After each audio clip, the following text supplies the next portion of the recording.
In the 1950s, segregation in schools was common and permitted. This was simply the way of life, and no one fought against it until Thurgood Marshall decided to stand up for what was right. In 1953, the Brown family lived in a neighborhood that was crisscrossed with railroads, and to get to school, 7-year-old Linda Brown had to walk through dangerous active railways. Linda Brown's father walked Linda to a closer school, but the school refused her because they only accepted whites.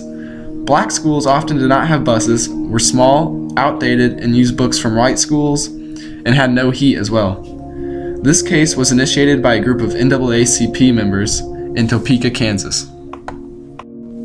Specifically in Topeka, Kansas, 13 parents volunteered and tried to enroll their kids at white schools. All were turned down and forced to attend school far away from their houses. These parents filed suit against the Topeka Board of Education with the help with the NAACP. Oliver Brown, a minister, took the lead in the case. Not only was Topeka experiencing troubles, but other communities across the nation were dealing with educational inequality as well. In Sumter, North Carolina, the case Briggs v. Elliott involved Reverend J.A. Delane, a local school teacher and minister, who was unable to obtain buses for his students.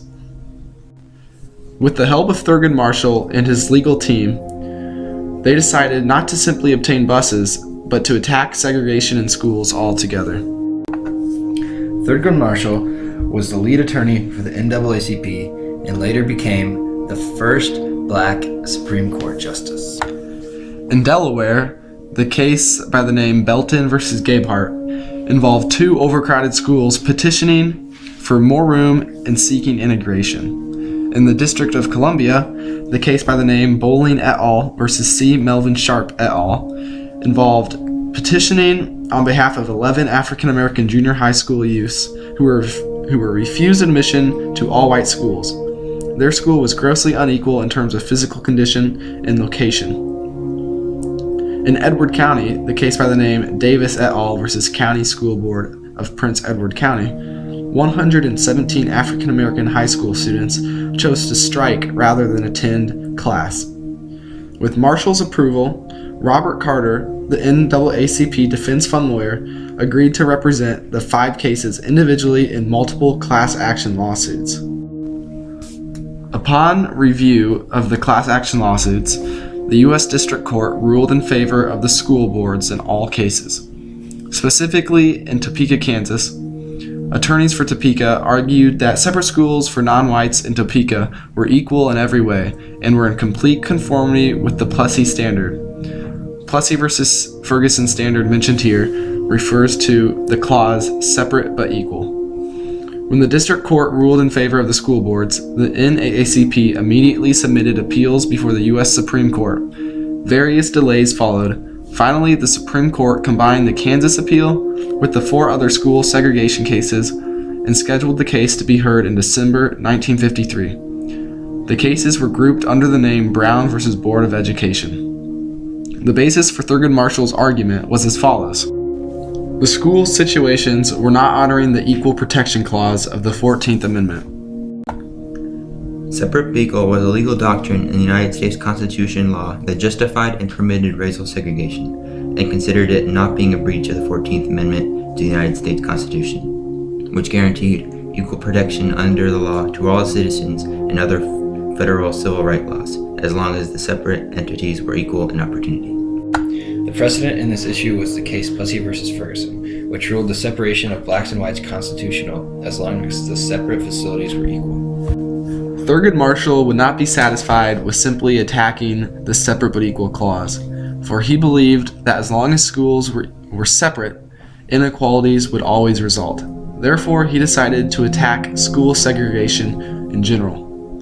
The NAACP was said to be way out in front of their constituents because they decided to attack the Constitution's allowance of separate schools opposed to simply fighting for equal ones. The Supreme Court justices were heavily divided in their opinions and were unable to come to a decision by June 1953. Many wanted to reverse Plessy versus Ferguson. However, this would be a very daunting task. They decided to rehear the case in December of 1953. Before the case was reheard, Chief Justice Fred Vinson died and was replaced by Governor Earl Warren of California. Warren believed the court must commit on a unanimous decision, showing that blacks are not inferior to whites. He believed that any other vote, other than a unanimous one, would cause uproar, for why would the national court be divided on a constitutional issue so big? This would show weakness and cause controversy. On May 17, 1954, the Supreme Court released a unanimous decision. The Supreme Court released a statement saying, "We conclude that in the field of public education, the doctrine of separate but equal has no place. Separate educational facilities are inherently unequal. In this context, any child denied a good education would be unlikely to succeed in life."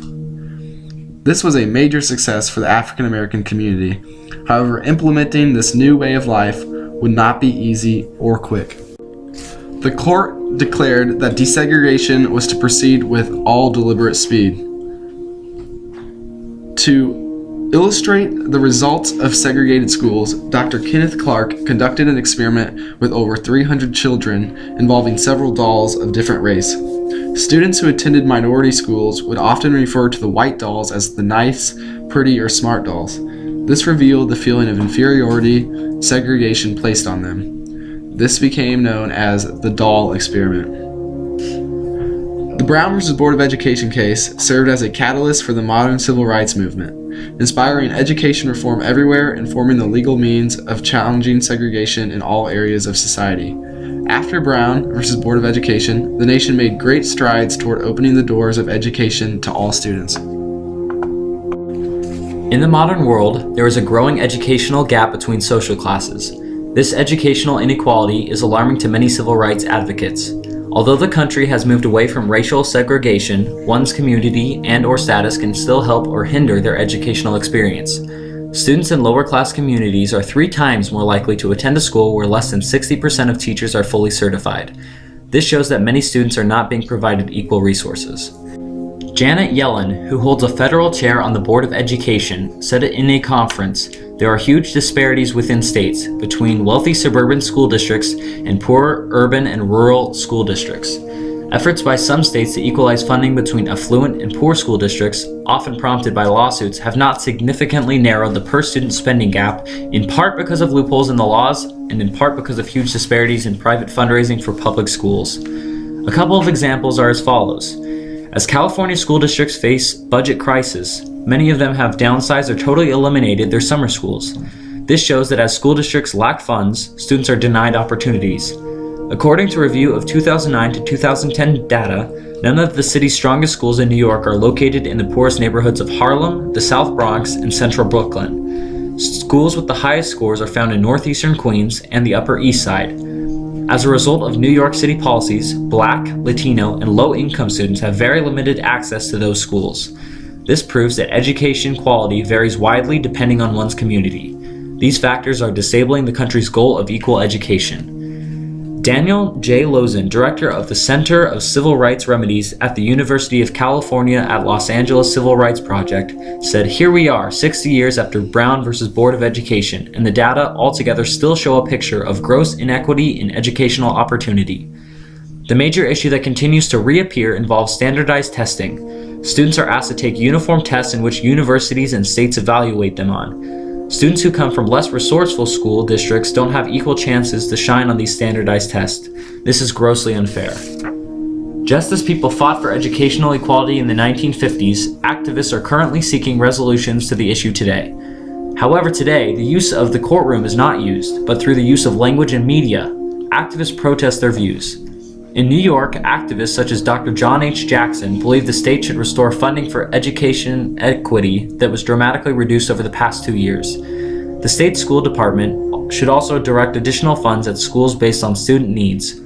The state should offer free tutoring to low-income students as well as conducting opportunity edits. New York has listened and is already starting to implement some of these resolutions. This is a positive sign, for cities truly are trying to lower the educational gap. The nation has come a long way since the 1950s. However, the project of educational equality is not fully complete.